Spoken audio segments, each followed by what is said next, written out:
Greetings, I'm Atul Singh, the founder, CEO, and editor-in-chief of Fair Observer. I'm here to make sense of the world for you.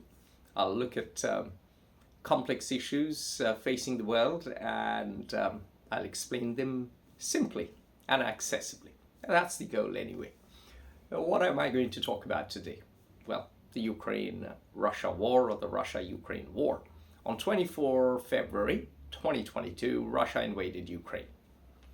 Initially, the Russian plan was to take over the capital, Kiev, and of course the rest of the adjoining areas, to Crimea, building a land bridge to Crimea, because Crimea is the territory Russia has held since 2014, and it held till 1954 when it gifted Crimea to Ukraine. Crimea is where its Black Sea Fleet is. It's warm waters for Russia. It is something Russia spilled blood and treasure to get under Catherine the Great, and it's extremely important because it allows Russia access not just to the Black Sea, but via the Black Sea to the Mediterranean. And Russia is an exporter of grain, is an exporter of oil, is an exporter of cooking oil, sunflower oil, natural gas, and arms. It's still active in Syria. So the Black Sea, in a nutshell, is extremely important to Russia. And so Russia decided it would cut the head of the snake, take over the capital, also take over all the territory. And in the early days, Russia got a bit of a shock. Russia, by 13th May, as per an estimate of a blog which follows the war, had lost 664 tanks and over 3,000 armored vehicles and heavy equipment. What this means is that the anti-tank missiles and drones had proven to be extremely effective against Russian armor. Russian armor was clearly not fit for purpose. There were also reports of corruption, meaning that the maintenance of vehicles had been below par. Some of the commanders were using Chinese tires which blew out when the advance began. There was a massive traffic jam, and the tanks that had been destroyed ended up blocking the tanks that were behind them. So all in all, in the early days of the war, Russia faced unmitigated disaster. Now we are in July. It's already 10 days of July that have passed as I'm speaking, and Russia has now changed tack.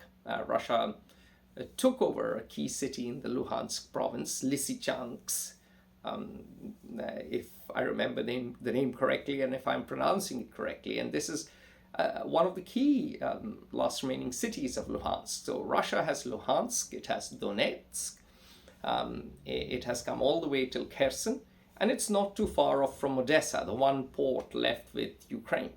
What this means is, should Russia continue to advance and take over Odessa as well, it'll leave Ukraine as a rump state, a landlocked state.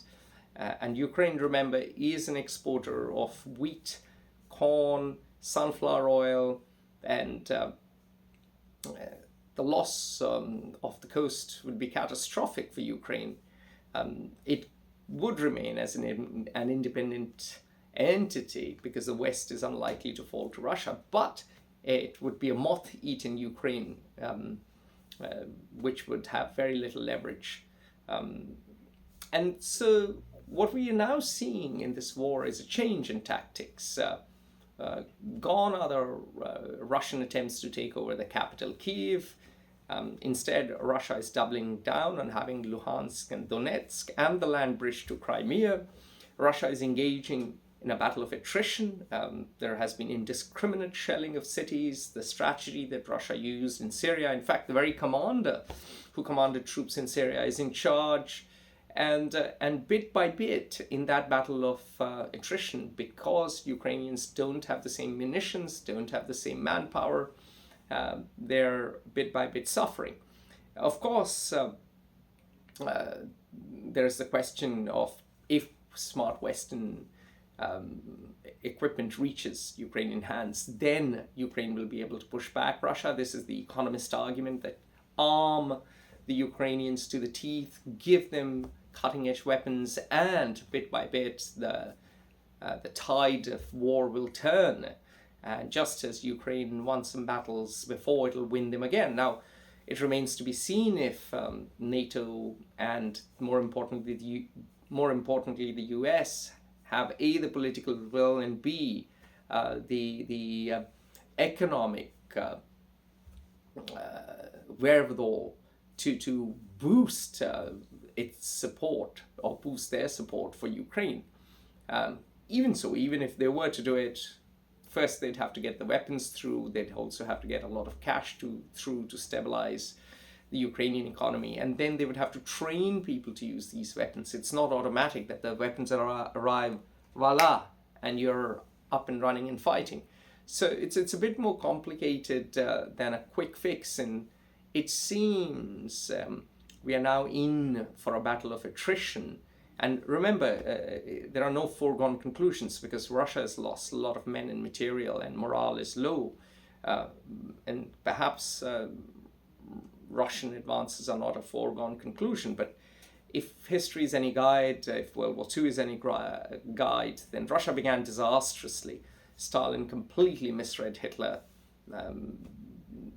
Basically, the Red Army in any case had been eviscerated of its top talent by the purges. And yet, bit by bit, the Russians were able to adapt, take horrific losses, and then push back the Germans. And so just because Russia began the war poorly doesn't mean it cannot win the battle of attrition. One of the things that Russia has unleashed throughout the world is inflation.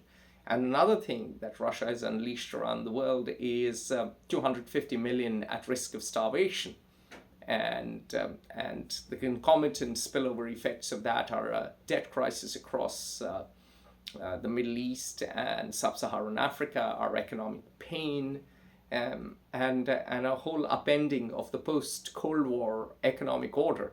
So the Chinese had a proverb, "May you live in interesting times," and it was not exactly meant to be a blessing. It was a bit of a curse. And I suppose we are going to live that curse. We will live in interesting times. The Russia-Ukraine war is going to redefine, it has already redefined the world we live in.